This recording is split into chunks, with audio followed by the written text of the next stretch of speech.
Christmas Eve, 1945, Fayetteville, West Virginia.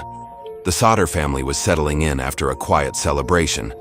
But at 1:30 a.m., Jennie Sodder woke to the sound of a thud on the roof, followed by a rolling noise, then the smell of smoke.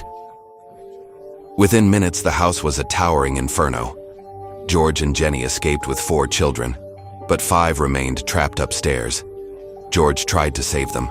He reached for his ladder. It was gone. He tried his trucks to drive them under the window. They wouldn't start. He could only stand in the snow and watch his world burn. But the fire isn't the mystery. The mystery is what George found, or rather, what he didn't find, when the sun came up. To understand the fire, we have to look at the months leading up to it. George Sodder was an outspoken man, an immigrant who wasn't afraid to share his political views. This made him enemies.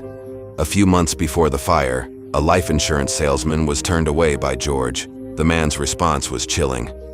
"Your goddamn house is going up in smoke," he barked, "and your children are going to be destroyed." Then there was the strange man seen watching the children from a car as they walked home from school.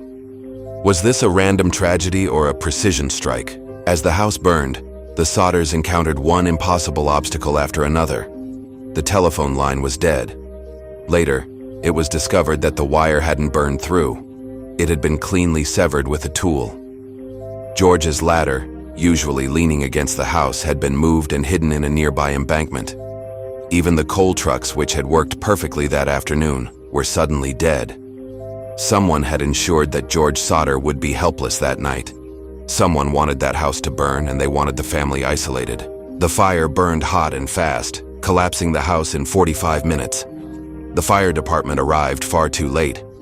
When they finally sifted through the ruins, the expected horror turned into a profound mystery.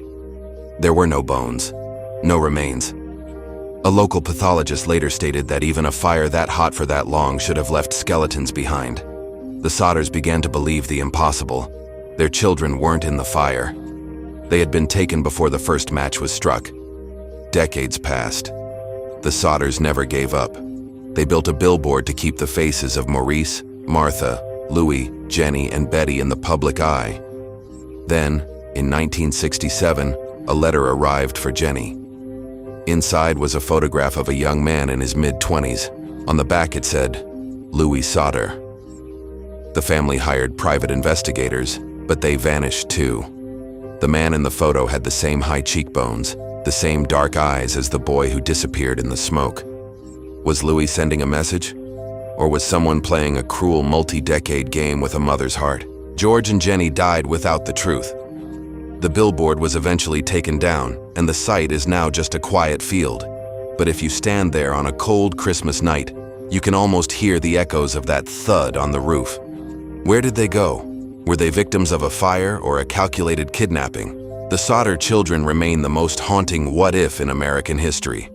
Tell me your theory in the comments. Did they survive?